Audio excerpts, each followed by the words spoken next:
திராவிட முன்னேற்ற கழகம் அப்படிங்கிறத பேர் போய் அவங்க டைனாஸ்டி முன்னேற்ற கழகம் அப்படின்னு பேர் போட்டாங்கன்னா நல்லா இருக்கும்னு நினைக்கிறேங்க. திமுக பீரியட்ல ஒரு குழந்தை ஸ்கூல்ல லஞ்ச் டைம்ல லஞ்ச் வச்சு ஒரு ஸ்கூல் காம்பவுண்ட்ல உட்காந்து சாப்பிட்ருக்கு. காம்பவுண்ட் இடிஞ்சு விழுந்து இறந்துருச்சு. அதை மூடி மறைக்கிறதுக்கு 10 லட்ச ரூபாய் கொடுக்குறேன் அப்படிங்கிறதுனால டீல் பேசியிருக்காங்க. இது எம்பவர்மெண்ட் நீங்க சொல்றீங்களா? இந்த எலெக்ஷன் அதுக்கப்புறம் திமுக கட்சியே இருக்காது, எடுத்து கொடுக்குற பார்த்துக்கோங்க. சூப்பர் ஸ்டார் பற்றி அந்த ஒரு இது வந்துச்சு இல்லைங்களா? ஸோ இப்போ எம்ஜிஆருமே வந்துட்டு சூப்பர் ஸ்டாராக இருந்தவர் தான். அவர் வந்துட்டு அரசியலுக்குள்ள வந்த உடனே வந்துட்டு சீஃப் மினிஸ்டர் ஆகிட்டார். அதே மாதிரி தான் வந்துட்டு ஜெயலலிதா அம்மாவும் அவங்களுமே வந்துட்டு ஒரு ஸ்டாராக இருந்து அதுக்கப்புறம் வந்துட்டு பாலிடிக்ஸ்குள்ளே வந்து அவங்களுமே நல்ல ஒரு சிஎம் ஆகிட்டு நல்லா இப்போ வந்துட்டு டிவிகேலேருந்து விஜய் வந்தார்னா அவரால் அவங்கள மாதிரி சக்ஸஸ் ஆக முடியுமா? ஃபர்ஸ்ட் வந்து சீஃப் மினிஸ்டர் ஆகிறதுக்கு வந்து சூப்பர் ஸ்டாராக இருக்கிறது மட்டுமே குவாலிஃபிகேஷன் அப்படின்னு நினைக்கிறதே தப்புங்க. ஒரு சீஃப் மினிஸ்டர் ஆகிறதுக்கு சூப்பர் ஸ்டாராக இருக்கணும்னு தேவையில்லை. எம்ஜிஆர் பொறுத்த வரைக்கும் அவங்க வந்த உடனே சீஃப் மினிஸ்டர் ஆகலை. எம்ஜிஆர் வந்து ரொம்ப வருஷம் வந்து திமுக பெரியாரோட கொள்கைகளும் அண்ணாவோட கொள்கைகளும் ப்ராபகேட் பண்ணி அவங்க மூவிஸ்ல அதை காட்டி வந்து மக்களுக்கு அவங்களோட ஐடியாலஜிஸ் வந்து கொண்டு போய் சேர்த்து ரொம்ப வருஷம் திமுக உழைச்சாங்க. அவங்க அக்கௌண்ட்ஸ் கேட்டாங்கிற ஒரே காரணத்தினால திமுகவோட அன்றைய தலைவர் வந்து கருணாநிதியால வந்து ஒதுக்கப்பட்டாங்க. அதுக்கப்புறம் தான் வந்து அண்ணாவோட கொள்கைகள் வந்து திமுக வந்து பிடிக்கல, வந்து அவங்க வந்து they are not implementing the purpose of the party அப்படிங்கிறதுனால தான் வந்து எம்ஜிஆர் வந்து அதிமுக அப்படிங்கிற கட்சியை ஸ்டார்ட் பண்ணது. அண்ட் அவங்க எம்ஜிஆர் வந்து சூப்பர் ஸ்டாராக இருந்தாலும் பிகாஸ் ஆஃப் ஹிஸ் எக்ஸ்பீரியன்ஸ் நான் முதலியே சொன்னாப்புல வந்து அவங்களோட ஃபேன்ஸை வந்து மக்கள் பணியில் ஈடுபடுத்தினாங்க. வந்து they were involved his fans to the welfare activities of the people. அப்போது அவங்களோட அதிமுகவோட தொண்டர்கள் வந்து முதலே வந்து அரசியல் நாலேஜோ அரசியல் எக்ஸ்பீரியன்ஸோ ஓட தான் வந்து ஸ்டார்ட் பண்ணாங்க.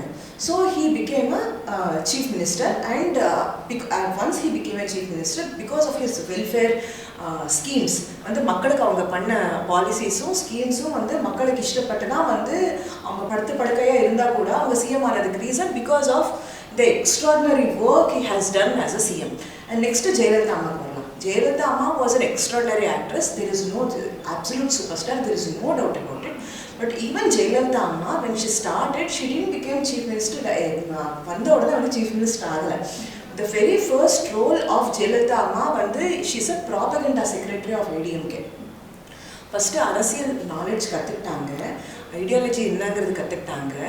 And the very first speech of அம்மா வந்து விமன் எம்பவர்மெண்ட், விமனை பற்றி தான் வந்து அம்மா பேசினது வந்து. ஸோ வந்து அம்மா was then Rajya Sabha MP and then வந்து தமிழ்நாடு மக்கள் பற்றியும் தமிழ்நாடு பிரச்சனைகளையும் வந்து பார்லிமெண்ட்டில் பேசினாங்க. அண்ட் வென் எம்ஜிஆர் இல்லை, ஒரு அதிமுக வந்து 2 அணியாக பிரிஞ்சு வந்து போட்டுடும்போது மக்கள் சப்போர்ட்டால வந்து ஜெயிச்சவங்க தான் அம்மா. She became chief minister only after all this journey. So வந்து நீங்கள் கேட்டிங்கன்னா எம்ஜிஆர் அம்மா வந்து எப்படி வந்தாங்கன்னா they didn't become chief ministers just because they were superstars. They have worked hard for it and they worked for the people. So வந்து விஜய் வந்து chief minister ஆகணும்னு ஆசைப்படுறது தப்பு கிடையாதுங்க. ஆனால் வந்து he had to make sure that he does welfare activities to the people first. அரசியல் கற்றுக்கணும், அரசியல் வந்து அவங்களோட தொண்டர்களுக்கு அரசியல் சொல்லிக் கொடுக்கணும், மக்கள் பணியை சொல்லிக் கொடுக்கணும், மக்களோட ஆதரவு வந்து கெயின் பண்ணணும். அதுக்கப்புறம் they can aim for it. அதில் அந்த ஆசையில் தப்பு கிடையாதுங்க, அந்த விருப்பத்தில் தப்பு கிடையாது. ஆனால் அதுக்காக அவங்க உழைக்கிறாங்களா, அதுதான் அந்த பாயிண்ட். உழைச்சாங்கன்னா பார்க்கலாம், மக்கள் அதுக்கான ஊதியம் கொடுக்குறாங்களா இல்லையாங்கிறது பார்க்கலாம், எலெக்ஷனில் ரிசல்ட் என்ன வருங்கிறது பார்க்கலாம், அதுக்கப்புறம் வில்லும். மேம் இப்போது டிஎம்கே வந்துட்டு ஃபேமிலி பாலிட்டிக்ஸ் பண்ணுறாங்க அப்படின்னு சொல்கிறாங்க. ஃபார் எக்ஸாம்பிள் கருணாநிதி சார், அதுக்கடுத்து ஸ்டாலின், அதுக்கடுத்து அவர் உதயநிதி சார். அதை பற்றி நீங்கள் என்ன நினைக்கிறீங்க? திராவிட முன்னேற்ற கழகம் அப்படிங்கிறத பேர் போய் அவங்க டைனாஸ்டி முன்னேற்ற கழகம் அப்படின்னு பேர் போட்டாங்கன்னா நல்லா இருக்கும்னு நினைக்கிறேங்க. ஏன்னா வந்து நீங்கள் சொன்னாப்புல வந்து கருணாநிதி இருந்தாங்க, அப்புறம் ஸ்டாலின் வந்தாங்க, அதுக்கப்புறம் உதயநிதி வந்தாங்க. நெக்ஸ்ட் இன்பநிதியை ரெடி பண்ணுறதுக்கு வந்து கலெக்டரை எதிர்க்க வச்சு வந்து தம்பியை உட்கார வைக்கிறாங்க. ஆனால் இது மட்டுமே கேட்டிங்கன்னா கிடையாதுங்க. திமுக பொறுத்த வரைக்கும் அன்பில் மகேஷ் யாரோட பையங்க, டிஆர்பி ராஜா யாரோட பையங்க, கனிமொழியாரோட பொண்ணு வந்து கட்சியை நீங்கள் பார்த்தீங்கன்னா வந்து டைனாஸ்டி பாலிடிக்ஸ் தான். வந்து ஒரு நார்மல் ஒரு பொலிட்டிக்கல் பார்ட்டி, ஒரு டெமோக்ராட்டிக் கண்ட்ரியில் இருக்கும் ஒரு பொலிட்டிக்கல் பார்ட்டின்னா அந்த பார்ட்டி வந்து எல்லா மக்களுக்கும் சேர்ந்த பார்ட்டியாக இருக்கணும். அதுதான் வந்து நல்ல பொலிட்டிக்கல் பார்ட்டி. இந்த மாதிரி டைனாஸ்டி பாலிடிக்ஸ் அவங்க பண்ணும்போது நீங்கள் யோசிச்சு பார்த்தீங்கன்னா வந்து திமுகவை எதிர்த்து, இப்போ நீங்கள் பேசுகிற டிவிகேன்னு சொல்கிறவங்க வந்து திமுக எதிர்த்து தான் வந்திருக்காங்க. அதிமுகவை எதிர்த்து வந்து ஏதாவது கட்சி உருவாயிருக்கா? எவ்ரிபடி, மக்கள் hates DMK, political parties hates DMK. அவங்க அதனால தான் வந்து ஒரு பிம்பம் கிரியேட் பண்ணியிருக்காங்க. வந்து நாங்கள் நல்லவங்க, வந்து இந்த மீடியா பாலிடிக்ஸும் இந்த ஃபோட்டோ பாலிடிக்ஸும் வந்து just say we are good. ஆனால் மக்கள் ரொம்ப தெளிவுங்க, மக்கள் ரொம்ப புத்திசாலிங்க. திமுகவை அப்படியே ஒதுக்கி வச்சிருவாங்க. ஒரு விஷயத்த வந்து something that need to be eradicated அப்படின்னு சொல்லணும்னா அது திமுக தான். இந்த எலெக்ஷன் அதுக்கப்புறம் திமுகங்கிற கட்சியே இருக்காது. எடுத்து கொடுக்குற பார்த்துக்கோங்க. சும்மா இப்போ மீடியா பாலிடிக்ஸ்ன்னு பேசினப்போ இப்போ டிஎம்கே வந்துட்டு ரீசெண்டாக ஒரு ஈவெண்ட் மாதிரிக்கே நடத்தியிருந்தாங்க, வெல்லும் தமிழ் பெண்கள் அப்படின்னு சொல்லி. ஸோ அங்கே எல்லாமே வந்துட்டு இந்த அண்டர் ப்ரிவிலேஜாக இருக்கிறவங்க, வில்லேஜில் இருக்கவங்க, அவங்களெல்லாம் வந்துட்டு லைஃப்பில் சாதிச்சவங்க, நிறையா படித்தவங்க எல்லாருமே இன்ட்ரோ கொடுத்து அவங்கள வந்துட்டு அந்த ஷோவில் பெருமைப்படுத்தினாங்க. அதை பற்றி என்ன நினைக்கிறீங்க? நான் ஸ்கிரிப்டட் ஷோஸ் பார்க்குறது இல்லைங்க. ஸோ டிஎம்கே பொறுத்த வரைக்குங்க வந்து எவ்ரி திங் இஸ் ஸ்கிரிப்டட். ஓகேங்களா? வந்து விமன் எம்பவர்மெண்ட்டுக்குன்னு ஒரு ஷோ ஸ்டார்ட் பண்ணியிருக்காங்க. நான் உங்களுக்கு ஒரு கேள்வி கேட்குறேன். திமுக வந்து ரொம்ப பழமையான கட்சின்னு எல்லாம் சொல்கிறாங்க. வந்து அதிமுக தமிழ்நாட்டை வந்து the most number of years வந்து ஆழ்ந்தது AIADMK. We have given Tamil Nadu 2 women chief ministers. ஓகேங்களா? அண்ட் உமன் லீடர்ஷிப்காக வந்து 50% reservation in local body elections வந்து அம்மா கொண்டு வந்தாங்க அதிமுக பீரியடில்.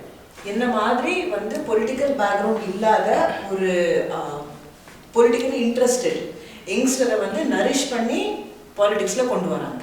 திமுக கருணாநிதி ரொம்ப வருஷமாக வந்து பெண்கள் முன்னுரிமை அப்படின்னு பேசுவாங்க, உமன் எம்பவர்மெண்ட் பற்றி பேசுவாங்க. வந்து அவங்க கட்சியோட தலைவர் யாருங்க? திமுக தலைவர் மு.க. ஸ்டாலின். நான் எல்லாம் ஜோன் அவுட் ஆகிட்டேன். நீ ஏன் கொஸ்டின் கேட்கும்போது நானே அந்த இதோட நானே வந்துட்டு லிட்டரலாக ஜோன் அவுட் ஆகி என் மைண்டு அந்த ஷோக்கே போக ஆரம்பிச்சிச்சு. ஏன்னா அந்த ஷோ வந்துட்டு ரொம்பவே வந்துட்டு ஓவர் எக்ஸாஜரேட் பண்ண மாதிரி தான் எனக்கு இருந்துச்சு. லிட்டரலாக உமன் எம்பவர்மெண்ட்டுக்கான உண்மையான ஸ்கீம்ஸ் கொண்டு வந்தது அதிமுக தான். அது நம்ம முதல்லயே பேசணும் இல்லைங்களா? வந்து ஒரு பெண் குழந்தைக்கு தேவையான படிப்பில் இன்னும் வந்து அம்மா வந்து யூனிஃபார்ம்ஸ் மாற்றணும்னு சொல்லும்போது சல்வார் மட்டும் போட்டு போக முடியுமா குழந்தைங்க, கமிஷன் கொடுக்குறோம், அதோட துப்பட்டாவும் கொடுக்குறோம் அப்படின்னு சொன்னாங்க. ஸோ வந்து கம்ஃபர்டபுள் க்ளோதிங் ஃபார் உமன்ல இன்னும் ஒரு இண்டிபெண்டன்ஸ் வேணும் அப்படிங்கிறதுக்காக வந்து ஒரு ஸ்கூலுக்கு போகணும், ஒரு காலேஜுக்கு போகணும்னா வந்து குழந்தை வந்து ஒருத்தருக்காக வெயிட் பண்ணக்கூடாதுன்னு சொல்லி சைக்கிள் கொண்டு வந்தாங்க. அண்ட் தென் வந்து குழந்தைங்களுக்கு வந்து லேப்டாப் கொண்டு வந்தாங்க. ஏன்னா வந்து காலம் மாற மாற வந்து யூத் வந்து என்பவர் ஆகணும், அந்த அட்வான்ஸ்மெண்ட் வந்து நம்ம யங்ஸ்டர்ஸ்க்கும் வரணும் அப்படிங்கிறதுக்காக கொண்டு வந்தாங்க. திமுக பீரியடில் for example give you last week வந்து ஒரு குழந்தை ஸ்கூலில் லஞ்ச் டைமில் லஞ்ச் வச்சு ஒரு ஸ்கூல் காம்பவுண்டில் உட்காந்து சாப்பிட்ருக்கு. காம்பவுண்ட் இடிஞ்சு விழுந்து இறந்துருச்சு. அதை மூடி மறைக்கிறதுக்கு 10 லட்ச ரூபா கொடுக்குறேன் அப்படிங்கிறதுல டீல் பேசியிருக்காங்க. இது எம்பவர்மெண்ட் நீங்கள் சொல்கிறீங்களா? நீங்கள் நம்புறீங்களா? ஆனால் அம்மா பீரியட்ல வந்து லேப்டாப் கொடுக்கப்பட்டுச்சுங்கிறத நீங்கள் பார்த்துருக்கீங்களா? தமிழ்நாட்டுக்கு 2 சிஎம் விமன் சீஃப் மினிஸ்டர்ஸ் கொடுத்தது ஏடிஎம்கேன்னு நீங்கள் ஒத்துக்கிறீங்களா? அப்போது இந்த டீம்லேயே வந்து இந்த குரூப்லேயே நமக்கு தெரிஞ்சிருச்சு யார் உமன் எம்பவர்மெண்ட்டுக்காக வேலை பார்க்குறாங்க, யார் வந்து ஐவாஷுக்கு வேலை பார்க்குறாங்கன்னு தெரிஞ்சிருச்சு. மக்கள் இது வந்து ஒரு ஸ்மால் சாம்பிள் ஆஃப் த சொசைட்டிங்க. இதே மாதிரி வந்து மக்கள் வந்து கோடிக்கணக்கான தமிழ் மக்களுக்கு தெரியும் வந்து யார் விமன் எம்பவர்மெண்ட்டுக்காக வேலை பார்ப்பாங்க. அவங்க ஓட்டு போட்டு 2026 அதை ப்ரூவ் பண்ணி காட்டுவாங்க. டிஎம்கேயோட பொசிஷன் என்ன அப்படிங்கிறதையும் காட்டுவாங்க. இந்த ஸ்கிரிப்டட் அரசியல் வந்து மக்கள்கிட்ட செல்லாது.